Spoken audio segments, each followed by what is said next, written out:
Okay, this is Disney's Alice in Wonderland Happy Holler-ween.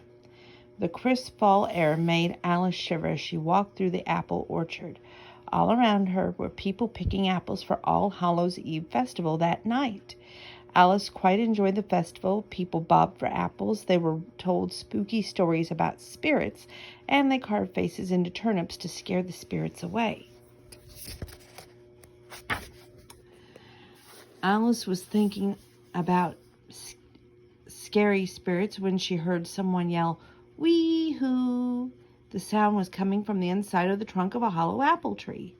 "Hello," Alice called into the hole of the tree. "Is somebody in there?" "Howdy-ho," said the voice, hollering.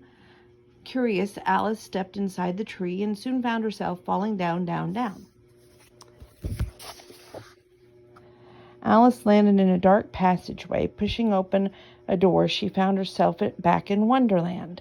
In the front were a Mad Hatter and the March Hare. They were stirring at their tea table and yelling at each other. "Howdy-hoo-hoo," cried the Mad Hatter. "Wee-haw," shouted the March Hare.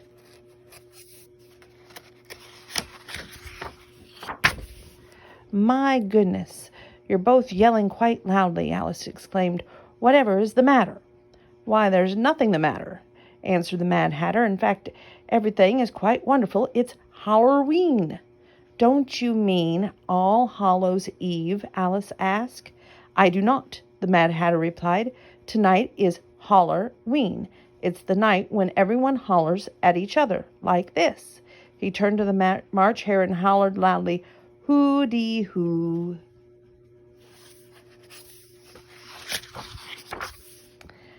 "Hoo-dee-how, the March Hare hollered back. Then he looked at Alice. "It's your turn," he said.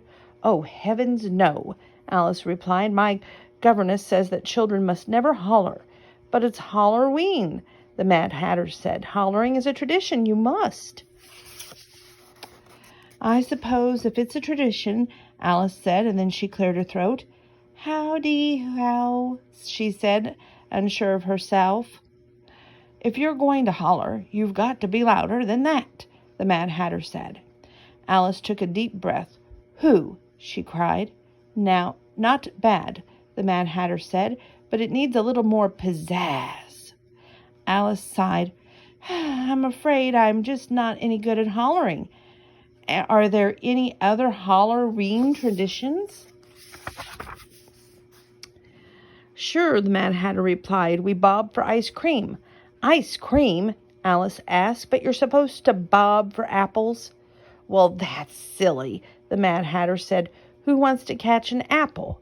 The Mad Hatter nodded and scooped a ball of ice cream into a large bowl of water on the table. Then he stuck it in his face in it. When he came up for air, his whiskers were wet and there was ice cream on the tip of his nose. "Doesn't that look like fun?" the Mad Hatter asked Alice. "It looks quite messy," she replied. "Are there any other traditions?"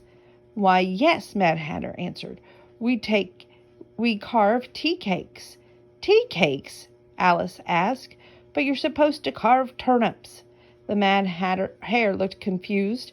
No, I'm sure it's tea cakes," he said. The Mad Hatter picked up a tea cake and used a spoon to carve the silly face into it.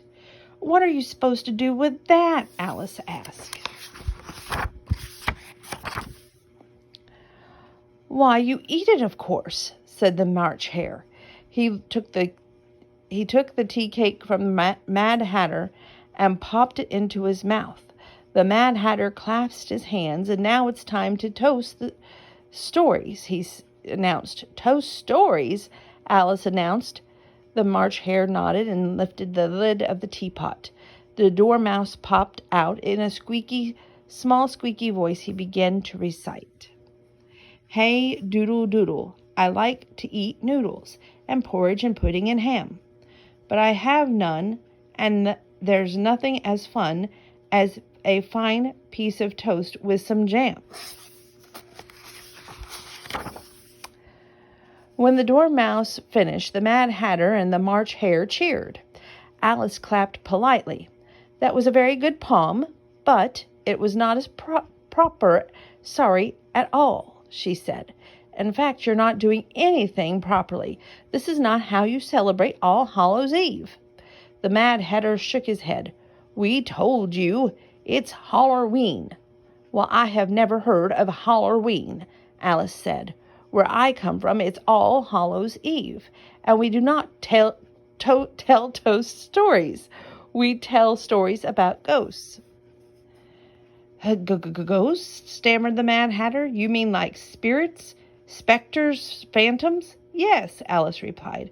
Ghosts with the spooky glowing eyes that appear out of the thin air, the March Hare asked.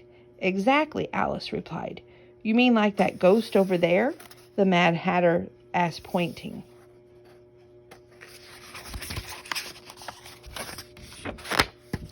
Alice turned to see two yellow floating eyes in the air. Beneath them was a round, open mouth. Boo!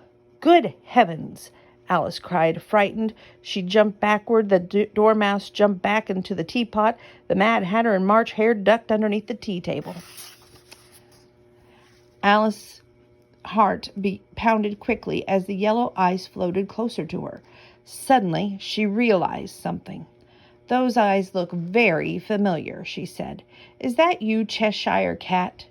A purple striped body appeared around the eyes and mouth. Yes, it's me, he said, just having a bit of fun.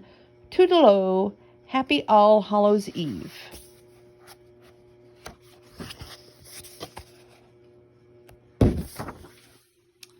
The Cheshire Cat disappeared, and the Mad Hatter and March Hare climbed out from under the table. If that's what happens on All Hallows' Eve, I'll stick with holler-ween, thank you, the Mad Hatter said. Alice was trembling from the Cheshire Cat trick. I believe I agree with you, she said. Happy holler-ween. Howdy-hoo, hollered the March Hare.